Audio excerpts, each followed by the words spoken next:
C'est vrai, on a un tout petit peu de retard. On vous avait promis un direct live Facebook à 15 heures. Xavier, Il est 15h15 et c'est la grande mobilisation du réseau régional de France 3.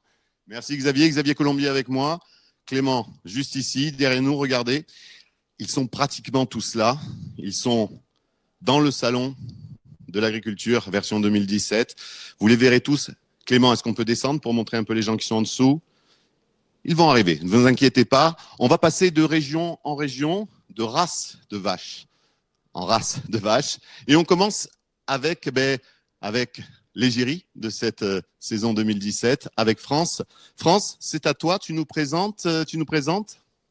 Oui Yann, je te présente la plus belle vache du salon. Alors elle s'appelle Fine, c'est une pie bretonne pie noire. C'est la première fois qu'une vache bretonne a été choisie pour être l'égérie du salon de l'agriculture. Alors Fine est donc l'égérie de ce 54e salon. C'est une bretonne pie noire, c'est la plus petite vache française. Elle fait à peu près 1,17 m au garrot, 450 kg. Elle est mignonne comme tout, d'une gentillesse. C'est vraiment un amour de vache, Alors, cette vache, en fait, elle a failli disparaître dans les années 70. Il en restait plus que 311. Heureusement, il y a eu un plan de sauvegarde en 76 et aujourd'hui, elles sont presque 2500. Je passe la main à mon camarade Stéphane Pessin pour des vaches vosgiennes. Bonjour, merci France. Alors, je suis avec Doliprane. Alors, Doliprane, c'est la vache qui a gagné le concours de la plus belle vosgienne. Et je serai tout à l'heure avec Albert, son propriétaire, qui nous en dira bien plus sur cette race. Et là, je laisse la main à la blonde d'Aquitaine. Et oui, effectivement, on va faire la connaissance aujourd'hui de la blonde d'Aquitaine. Alors, vous voyez, c'est une race de grande taille, plus d'1,50 m au garrot. Cette race, en fait... Cette race est issue d'un croisement, l'association de 3 rameaux de races bovines du Sud-Ouest. On en trouve 600 000 têtes dans toute la France, 2 millions dans le monde entier. Et en fait, on les trouve dans le Sud-Ouest, bien sûr, mais pas seulement, dans les Pays de la Loire, en Bretagne, également aux États-Unis, au Canada, en Australie et en Suède. On fera la connaissance tout à l'heure de Guetta, c'est notre star du jour, avec Minette, son veau, et leur éleveur, Antoine Mété. On part tout de suite dans les Alpes, retrouver la taurine avec Eric. Eh bien non, je suis désolé, malheureusement je suis désolé, c'est moi qui ai repris la main puisque nous avons juste une petite coupure avec notre ami As Eric As qui devait nous présenter Elodie et surtout d'abord la Tarine, mais comme il n'est pas là, nous allons passer au suivant. Si Pascal est prête, Pascal, est-ce que vous pouvez me faire un petit signe pour me dire que vous êtes prête pour présenter votre vache? Oui, C'est bien, je vous présente Isora. Isora, elle va avoir 4 ans dans quelques mois. C'est l'une des 55 vaches de Guinégron qui est éleveur en Haute-Loire. Il est exploitant à Bain, exactement. Donc vous voyez, comme son nom ne l'indique pas, la race Montbéliarde n'est pas uniquement une race implantée en Franche-Comté. C'est une race qui est très très bien implantée dans toute la France. C'est aujourd'hui la 2e race de vaches laitières en France. C'est même une des rares races qui depuis 20 ans a augmenté plus 25% en 20 ans.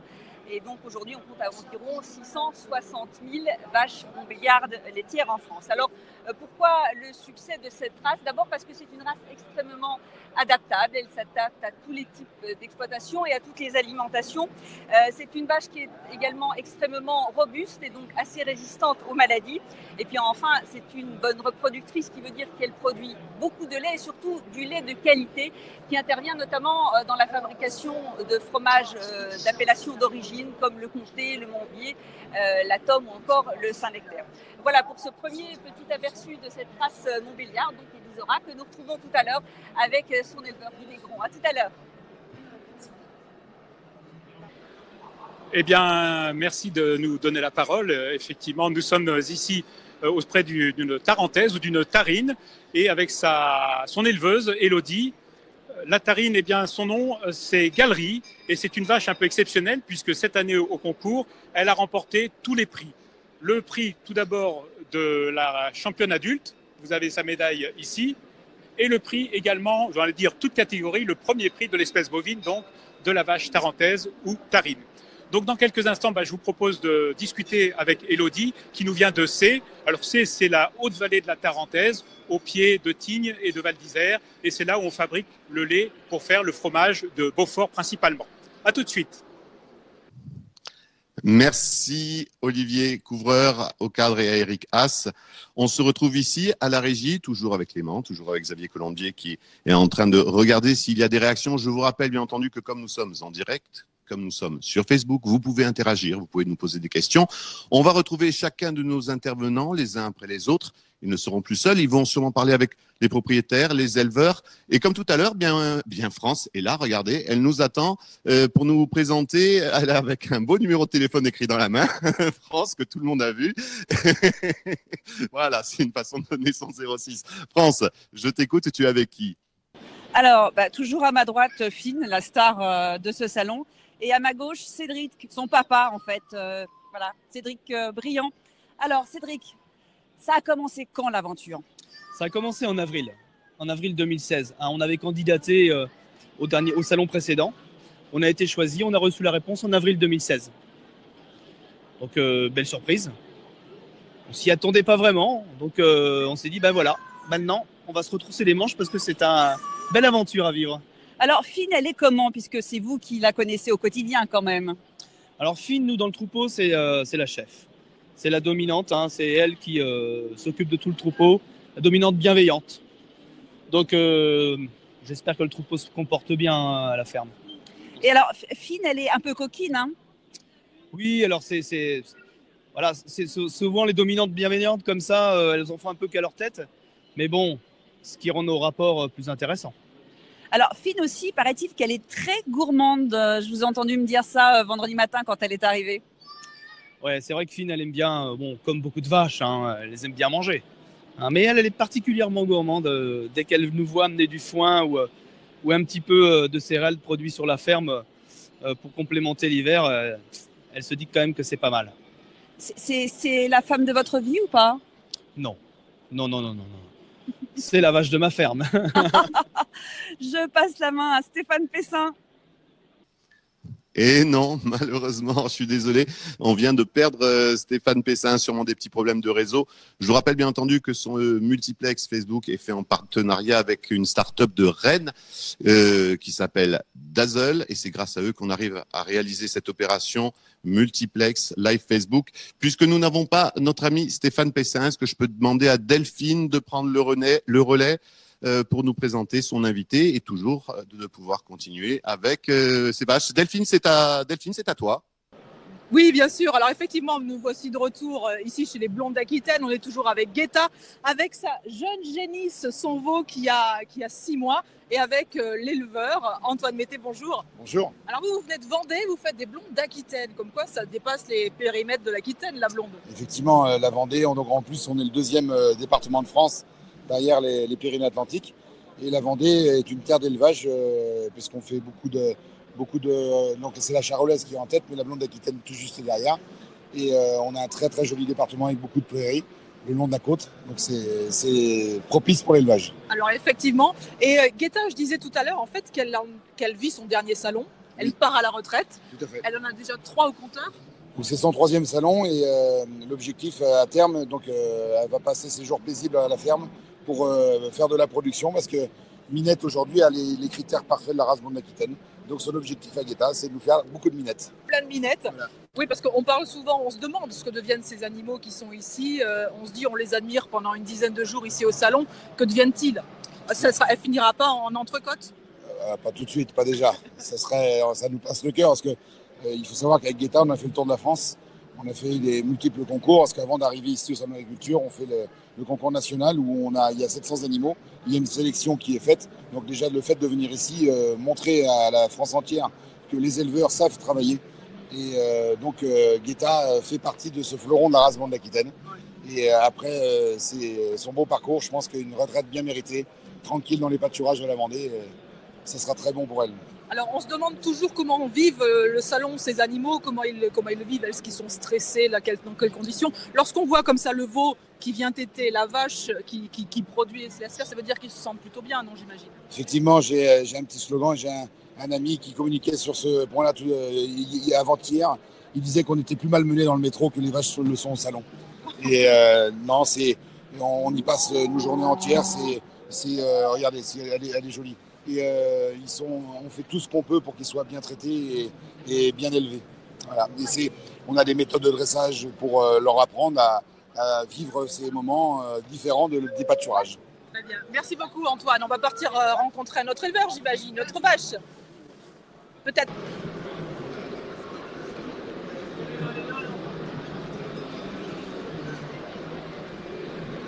Ah. Du coup, ils sont passés sur la table. Je passe quand il y a. Alors non, désolé. Ce n'était pas, c'était Stéphane Pessin qu'on devait passer, Eric. Je suis désolé. Eric, vous reviendrez juste après. Eric, on vous retrouvera juste après. C'était le tour de Stéphane Pessin de nous retrouver en direct avec sa vache. Stéphane Pessin, c'est à toi si tu veux bien.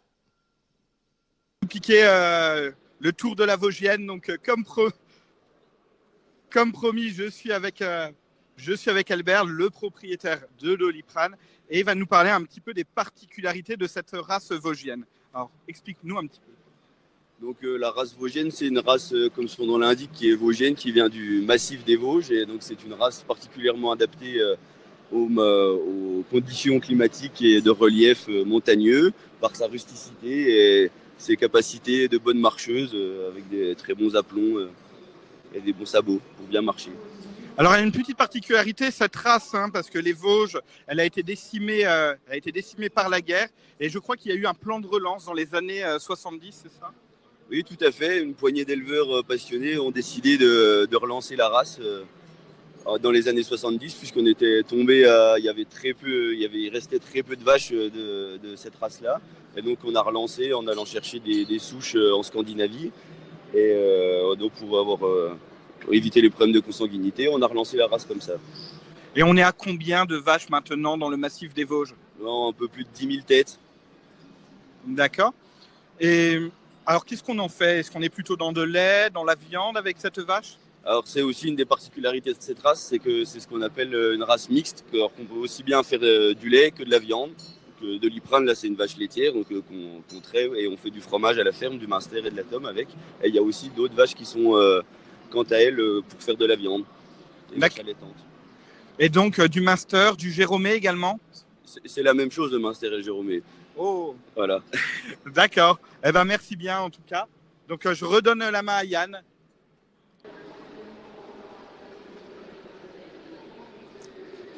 Alors, écoutez, merci de nous donner la parole. Effectivement, alors je suis avec Élodie, qui est une éleveuse de C. C'est en Haute-Vallée de la Tarentaise, au pied des stations de Tignes et de Val d'Isère.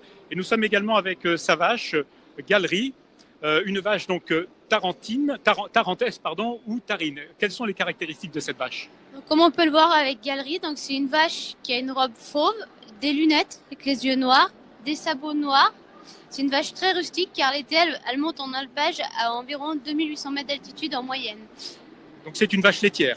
Une vache laitière essentiellement destinée à la fabrication du Beaufort, mais on peut en retrouver de la race tarentaise dans le Massif central ou dans les Pyrénées qui, eux, sont destinés à la fabrication du fromage de leur région. Alors ce n'est pas une race à très gros effectifs. Grosso modo, à travers le monde, 33 000 vaches. Et pour ce qui concerne la France et principalement les pays de Savoie, c'est environ 13 000 éléments. Tout à fait, c'est ça. Maintenant, en Savoie, il y avait une partie des troupeaux qui avaient moitié tarine, moitié abondance, notamment en zone Beaufort. À l'heure actuelle, on va exiger un certain pourcentage de races tarentaises dans les cheptels où c'est qu'il y a les deux races pour la fabrication du Beaufort, puisque la fabrication du Beaufort est essentiellement avec la race tarentaise. Alors, c'est une vache qui vit principalement à l'extérieur, du printemps, on va dire, jusqu'à l'automne, et qui donc se nourrit de ce qu'elle trouve dans la nature. Voilà, exactement. Par contre, l'été, parfois, elle se nourrit de neige, puisque ça arrive qu'il neige, mais on s'adapte. C'est une vache qui s'adapte très facilement aux conditions climatiques. Alors, c'est une vache dont la spécialité, en fait, est de produire un lait qui est utilisé uniquement pour faire des fromages d'appellation d'origine contrôlée. Alors il y a le Beaufort, donc, qui est la spécialité de votre exploitation. Vous fournissez une coopérative? Oui, tout à fait. La coopérative laitière de Haute-Tarentaise à Bourg-Saint-Maurice, dont un grand nombre d'entre vous qui sont...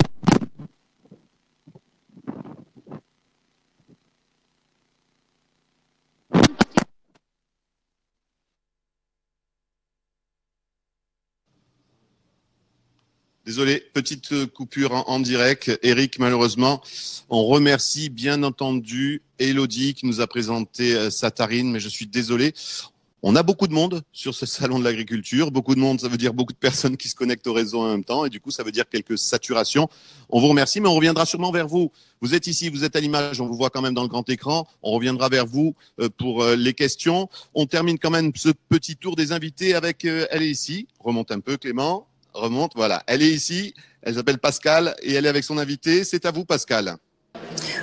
Oui, nous retrouvons Isora qui est là, qui fatigue un peu, me disait son éleveur Guy Négron. Bonjour Guy. C'est votre deuxième salon de l'agriculture? C'est mon deuxième salon de l'agriculture. C'est la deuxième année de participation et je suis heureux de représenter un peu mon département, de la Haute-Loire. Alors Isora, c'est son premier salon? Isora, c'est son deuxième salon. Elle est venue l'année dernière avec sa mère. Et ça sera son deuxième salon, voilà, cette année. Alors, dites-moi, on a remarqué qu'Isora, elle avait les cornes coupées ou brûlées, me disiez-vous. Est-ce que vous pouvez nous expliquer pourquoi? Ben, ça, c'est pour empêcher qu'elle se blesse avec ses congénères. Voilà, tout simplement. D'accord. Alors, donc Isora, elle fait du lait qui sert à faire du fromage aussi ou pas? C'est du lait qui sert à faire du fromage, oui, qui sert à faire, entre autres, du Saint-Agur, pardon, excusez-moi. On livre à un groupe qui fait tous des fromages à pâte persillée, dont le Saint-Agur. Donc vous avez quoi, une cinquantaine de vaches dans votre élevage, et c'est quel type d'élevage alors? C'est un élevage traditionnel, étable entravée, voilà, avec 55 laitières.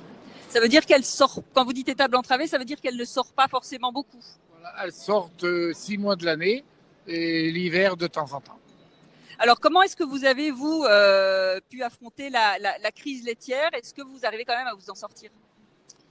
Eh bien, malgré tout, on essaye de diminuer un peu les investissements. On travaille dans des anciens locaux. On n'a pas investi dans des fermes, dans des bâtiments. Alors, on essaye de travailler avec nos bâtiments existants. Donc, vous vous adaptez, en fait? C'est ce qui nous sort un petit peu de la crise à l'heure actuelle. Merci Guy Négron, on va pouvoir faire reposer Isora. Et puis Yann, je ne sais pas s'il y a eu des questions de nos internautes pour les différents éleveurs ici présents. Tout à fait. On a beaucoup de réactions sur notre live multiplex Facebook avec Xavier Colombier qui va nous faire entre autres un petit point sur ces questions. Qu'est-ce qu'on se demande, Xavier? Alors, il y a beaucoup de questions des gens qui nous regardent et des communautés autour des vaches dans le salon. Comment est-ce que ça se passe, leur vie directement sur le salon? Et particulièrement pour Fine. Est-ce que Fine France est perturbée par tous ces photographes, ces millions ou ces dizaines de milliers de personnes qui viennent à sa rencontre? On a vu pratiquement tous les candidats à la présidentielle qui étaient autour de Fine. Comment se passe la vie de Fine pendant la durée du salon, la vie de l'égérie de ce salon d'agriculture? Et effectivement, je peux vous assurer qu'autour de Fine, il n'y a que des appareils photo, des caméras, enfin c'est terrible. Donc, alors, est-ce que Fine est pas trop stressé avec tous ces gens qui sont autour de son enclos à la filmer? Il y a eu des candidats à la présidentielle qui sont venus. Comment elle a géré le stress d'après vous? Alors, ce que j'ai fait avant-hier, c'est que on a fait venir un ostéopathe. C'est un ostéopathe qui vient d'habitude à la ferme, qui était présente sur le salon. Elle est venue avant-hier soir. Donc ça va, pas traumatiser la Fine. Et même musculairement, ça va bien hein? Oh, elle se dégourdit le matin et le soir. Alors évidemment, elle se dégourdira plus les jambes lundi en arrivant à la ferme. Mais bon, ça a duré que 10 jours. On peut imaginer quand même qu'avec tout ce bruit, tous ces gens, ça la perturbe un peu quand même, non? C'est pas son environnement normal, mais vous voyez, on est attentif, on veille. On est présent. Si elle a besoin de se dégourdir un peu plus les pattes, on le fait. Non, je pense que tout va bien. Voilà, donc apparemment, Fine supporte très bien la notoriété. D'autres questions peut-être, Xavier? Xavier? Beaucoup de questions également sur les conditions de vie des vaches et des animaux. Nous avons Brice qui pose la question: aimer les animaux, c'est les laisser vivre, c'est leur redonner leur liberté. Je ne mange pas les vaches. Alors, quelle est la condition de vie que font nos éleveurs en France pour mieux traiter les animaux? C'est une question qui revient fréquemment sur les réseaux sociaux, particulièrement pendant ce direct, cette mobilisation du réseau France 3. Alors, j'ai pas bien entendu la question parce que tout le monde parlait sur le réseau d'ordre, sur la condition animale. Oui, je suis toujours avec Antoine Mété, l'éleveur de Guetta qui est juste à côté de nous. Les gens sur Internet sont très intéressés par les questions de la condition animale. Ça, c'est une question qui, pour vous, éleveurs, est aussi fondamentale. Effectivement.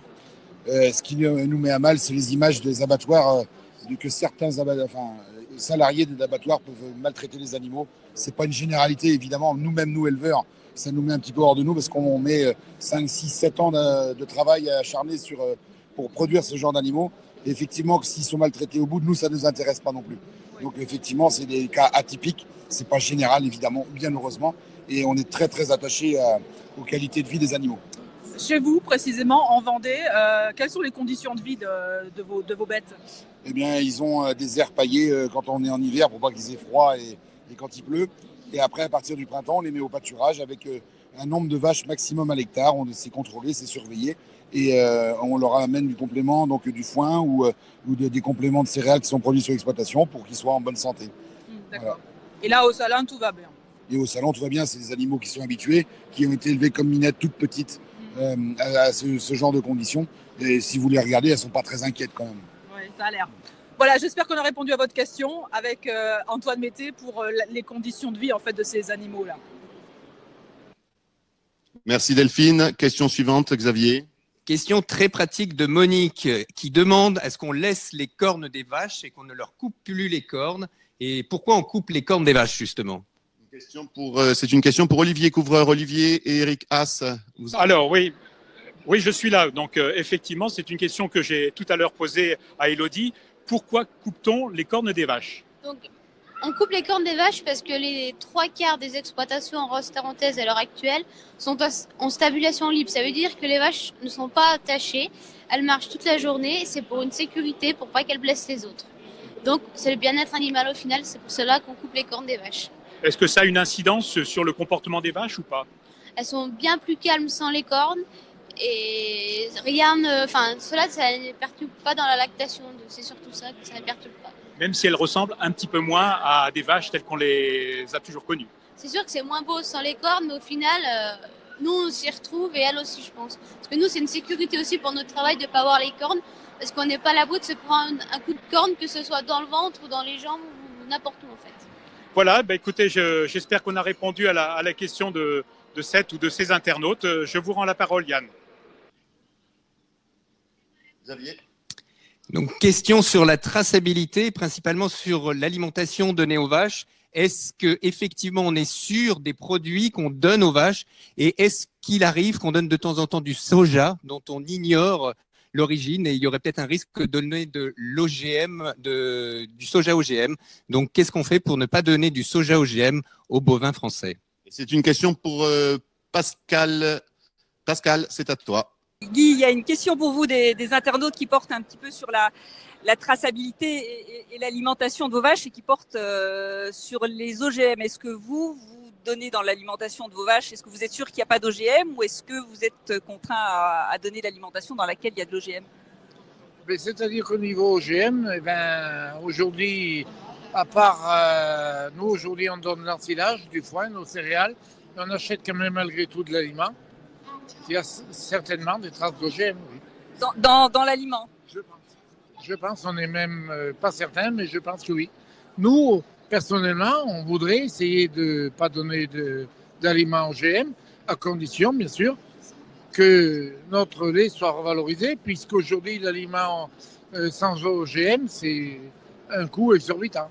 Donc, si je vous entends bien, en fait, si le lait est mieux payé, vous êtes prêt à faire des efforts pour être sûr qu'il n'y a pas d'OGM dans l'alimentation que vous donnerez à vos vaches. Ah, tout à fait. Entièrement d'accord. Tout à fait.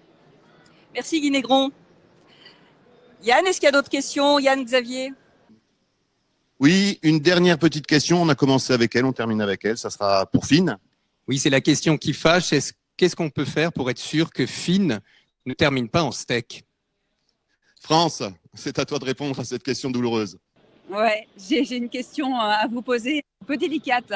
Comment être sûr que Finn ne termine pas en steak haché? Comment être sûr qu'elle ne termine pas en steak haché?